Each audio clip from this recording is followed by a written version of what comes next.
Excel की छोटी छोटी मगर मोटी बातें जो आपका टाइम बचा सकती हैं और एक्सेल के काम को तेज़ी से कर भी सकती हैं।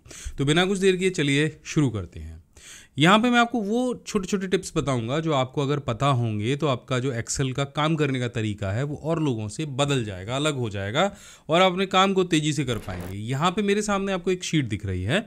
अब मान के चलते हैं कि यहाँ पे जो ऊपर कॉलम आपको दिख रहे हैं जैसे serial number, name, sale, product, price और स्टेट, अगर इन कॉलम को आपस में हमें बदलना हो तो उसके लिए मैं एक छोटे से नंबर यहाँ पे डाल लेता हूँ ताकि आपको अच्छे से समझ में आ जाए। तो यहाँ पे टोटल मेरे पास 6 कॉलम है और मुझे 6 नंबर वाले कॉलम को 3 नंबर वाले कॉलम के पास में रखना हो, तब आप क्या करेंगे? तो देखो बहुत से लोग नॉर्मल कंडीशन में क्या करते हैं कि यहाँ पे एक कॉलम इंसर्ट कराएंगे, फिर इसको यहाँ से कॉपी करेंगे, पेस्ट करेंगे, फिर इसको डिलीट करेंगे, इस तरह से करते हैं। लेकिन ये सब कुछ करने की ज़रूरत नहीं है। बहुत छोटी सी एक ट्रिक है, आप उसको इस्तेमाल कर सकते हैं। एक आपको कॉलम सेलेक्ट करना है। अब जैसे आप कॉलम सेलेक्ट करेंगे तो यहाँ पे एक जो आपको देखो मेरे कर्सर की तरफ आपको ध्यान देना है। कर्सर जैसे मैं इन दोनों कॉलम के बीच में लेके जाऊँगा तो यहाँ पर मूव का एक ऑप्शन मुझे दिखाई देगा। इसके साथ में आपको क्या करना है, शिफ्ट प्रेस कर लेना है और जैसे आप शिफ्ट प्रेस करोगे तो देखो अब यहाँ पे कुछ सिलेक्शन आपको दिख रहा होगा। ये सिलेक्शन आपको जिस भी सेल के पास ले जाना है वहाँ ले जाके और छोड़ देना है। अब देखो क्या हुआ कि मेरा लास्ट वाला जो 6 नंबर वाला सेल था वो 2 और 3 के बीच में आ गया। बाकी मेरे 3 जो बाहर के सेल थे वो अलग से सेलेक्ट हो गए। अगर इसी स्थिति में मैं इसको यहाँ से यहाँ बिना शिफ्ट के मूव कराता हूँ तो देखो ये स्थिति हो जाएगी कि यहाँ से मूव तो हो जाएगा, 3 नंबर वाले के ऊपर जाके रिप्लेस हो जाएगा। लेकिन शिफ्ट के साथ अगर आप इसे मूव कराते हैं तब क्या होगा, तब ये रिप्लेस नहीं होगा, बीच में एक नया कॉलम आएगा और साइड वाले कॉलम एक साइड में हट जाएंगे। अगर इसी तरह से आपको कोई कॉलम या रॉ कॉपी या पेस्ट करनी हो तब भी आप इसका इस्तेमाल कर सकते हैं।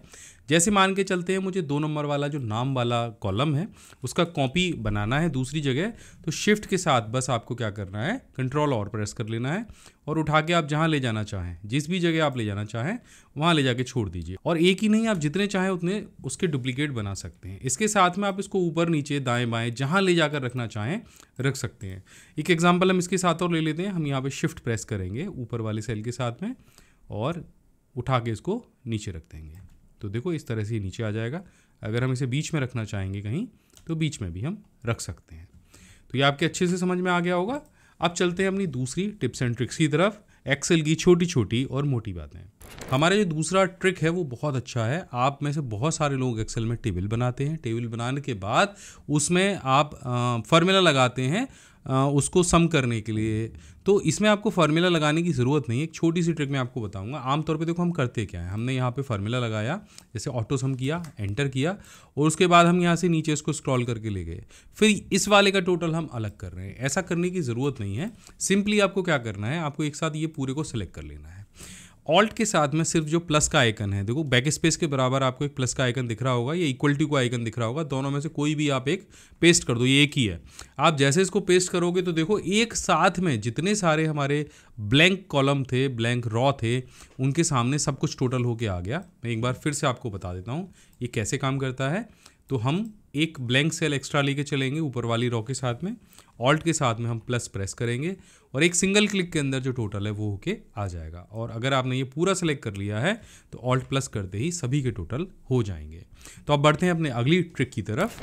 हमारी जो अगली ट्रिक है उसमें यहाँ आप मेरे सामने ये सारे जो कॉलम है ये देख रहे हैं। एक जगह फर्स्ट नेम लिखा है, लास्ट नेम लिखा है, क्वांटिटी लिखी है, प्रोडक्ट नेम लिखा है और अमाउंट लिखा है। अब यहाँ पर हम कंटिन्यू डेटा को फीड करते हुए जा रहे हैं, लेकिन जैसे ही हम ऊपर जाते हैं तो हमें यहाँ नहीं पता कि ये जो कॉलम था वो किस डेटा के लिए था। तो ऐसा करने के लिए कितना बढ़िया हो कि हमें साथ में जो ऊपर वाला जो रॉ है, सबसे टॉप रॉ जो है वो दिखता चला जाए और हम नीचे बस डेटा फीड करते चला जाएं। अगर ये कॉलम खाली भी हो जाएं इस तरह से तो हमें ये पता हो कि ये जो कॉलम खाली हैं हमारे वो किस चीज़ के थे और हमें यहाँ क्या डेटा फीड करना है। अगर हमको यहाँ पे जो हमारा टॉप रो है वो दिखता जाए तो ऐसा करने के लिए हम इसे सेलेक्ट करेंगे। आपको आपके रिबन में जो व्यू टैब दिख रहा है उस पर क्लिक करेंगे एंड यहाँ पे विंडोज़ ऑप्शन में जाके फ्रीज पेन्स का ऑप्शन दिखेगा। मैं वैसे कई बार बता चुका हूँ फ्रीज पेन्स को। तो यहाँ पे फ्रीज टॉप रॉ पे आप क्लिक कर देंगे। अब जैसे आप इस पर क्लिक करेंगे वैसे क्या होगा कि आपकी जो टॉप रो होगी वो फ्रीज़ हो जाएगी और यहाँ पे आप नीचे जाके डेटा भी फीड कर पाएंगे। इसका एक और सबसे बढ़िया जो मैं हमेशा यूज़ करता हूँ, मुझे क्या करना होता है कि मुझे जब भी मैं नीचे टोटल करता जाता हूँ, मुझे यहाँ पे ग्रैंड टोटल चाहिए कि अब मेरा टोटल कितना हो गया। तो मैं इसके लिए क्या करता हूँ कि यहाँ पे सबसे टॉप रो को फ्रीज़ करके यहाँ पे ये अमाउंट वाला सेक्शन है उसको मैं यहाँ से सम कर लेता हूँ। अब ये मेरे पास में मेरा अमाउंट आ गया टोटल ऐड होके। अब मैं जब भी नीचे डेटा फीड करता जाऊंगा लगातार यहाँ पे जाके, जैसे मैंने कुछ और ऐड किया तो मुझे कंटिन्यू यहाँ पे उसका अपडेट दिखता चला जाता है। तो आप अगर ऐसा डेटा है जिसमें आप हमेशा अपडेट देखना चाहते हैं तो आप 1 या 2 रो को साथ में फ्रीज कर लीजिए और आप जब भी डेटा एंट्री करेंगे, एक तो फ़ायदा ये रहेगा कि आपको टॉप रिव्यू दिखता रहेगा, दूसरा फ़ायदा ये रहेगा कि अगर आपने टोटल ले लिया है पहले से किसी कॉलम का तो वो जो टोटल है वो भी साथ में आपको अपडेट होता रहेगा। जैसे अब मैं यहाँ पे कोई अमाउंट लिख के और यहाँ पे एंटर कर देता हूँ तो मुझे साथ में यहाँ पे टोटल जो है मेरा वो अपडेट होके दिखाई देता रहेगा। तो आशा करता हूँ ये वाली ट्रिक आपको ज़रूर पसंद आई होगी। तो अब बढ़ते हैं अपनी अगली ट्रिक यानी चौथी ट्रिक की तरफ। तो यहाँ पे आपको मेरे सामने एक फॉर्म दिख रहा है छोटा सा और मुझे यहाँ पे नाम, पता, एड्रेस की सारी चीज़ें एंटर करनी है। लेकिन यहाँ पे एक समस्या है कि मैं नेम के आगे डैश लगाना चाह रहा हूँ। तो मैंने यहाँ पे डैश लगाया अगर मैनुअली और फिर एज के आगे डैश लगाया तो यार ये इक्वली नहीं आ रहे हैं और इक्वली आ भी नहीं सकते हैं क्योंकि ये MS वर्ड तो है नहीं।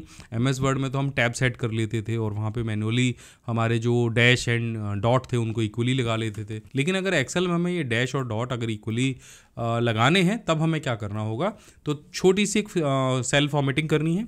उसके लिए आपको क्या करना है, इन सबको सेलेक्ट कर लेना है और कंट्रोल के साथ में ना 1 प्रेस करना है। जैसे कंट्रोल के साथ में आप 1 प्रेस करोगे तो यहाँ पे आपका फॉर्मेट सेल का जो डायलॉग बॉक्स है वो आ जाएगा। अब कस्टम पे आपको जाना है, यहाँ पे जर्नल पे जाना है एंड जर्नल पे जाके आपको ऐट और एस्टेरिक प्रेस करना है। ये प्रेस करने के बाद आप कोई भी सिंबल अपने कीबोर्ड के अंदर से कोई भी एक सिंबल अगर आप यहाँ पे ले लेते हो, जैसे डैश, एस्टेरिक, प्लस, कोई भी एक साइन ले लो और उस साइन को यहाँ पे लिखने के बाद जैसे आप ओके करोगे तो यहाँ पे आप देखोगे कि वो जो डैश है वो आ जाएगा। अब इस सेल को आप कितना भी चौड़ा कर लो, देखो अब मैंने ये अगर इसकी लंबाई इतनी बढ़ा दी तो वो पूरे में आपको डैश दिखाई देगा। लेकिन अगर ये मैनुअल लगाना पड़ता ना तो बहुत मुश्किल रहता। तो अगर आप कुछ किसी भी तरह का फॉर्म अगर आप एक्सेल में डिज़ाइन कर रहे हो तब आप इसका इस्तेमाल कर सकते हो और ये बहुत अच्छे तरीके से आपके सारे फॉर्म को बहुत खूबसूरत तरीके से बना देगा। अब बढ़ते हैं अपने अगले ट्रिक की तरफ और ये लास्ट ट्रिक है हमारा और बहुत ही बढ़िया है। मान के चलिए कि हमें कहीं पे सीरियल नंबर की एक लंबी लिस्ट बनानी है और सीरियल नंबर की जो लिस्ट है वो हमें 400, 500 या 1000 तक लेके जानी है, लेकिन एक बार में हम उसे टाइप नहीं कर सकते। तो उसका बड़ा सिंपल सा फार्मूला है। सीरियल नंबर मान के चल लेते हैं हमारे पास ये है और यहाँ पे आप देखो अभी तो 100 है लेकिन मुझे 1000 से प्लस इसकी लिस्ट बनानी है और मैं यहीं पे आपको 1000 की जो लिस्ट है वो बना के दिखाने वाला हूँ। तो सबसे पहले हम यहाँ पे कहीं भी जाके 1 या 2 टाइप कर लेंगे और हम सबसे पहले 1 का सीरियल बनाएंगे। तो हम 1 को सेलेक्ट करेंगे एंड फिल में जाएंगे और यहाँ पे सीरीज़ पे क्लिक करेंगे। सीरीज़ पे क्लिक करके हम जाएंगे कॉलम में। अब जहाँ पे हमारी स्टॉप वैल्यू होगी यानी 1000 बनाना है या 700 बनाने हैं या 2000 बनाने हैं तो हम यहाँ पे जो स्टॉप वैल्यू है ना वहाँ पे वो डिजिट टाइप कर देंगे। अब जैसे मैं यहाँ मान के चलो मैं 2000 बनाता हूँ, आपके सामने मैंने 2000 टाइप किया और ओके कर दिया। अब एक बार में मैंने ना 2000 नंबर्स की जो लिस्ट है वो तैयार कर दी। आप देखो मैं नीचे स्क्रॉल करके आपको दिखाता हूँ, यहाँ पे मैंने 2000 नंबर की लिस्ट तैयार कर दी।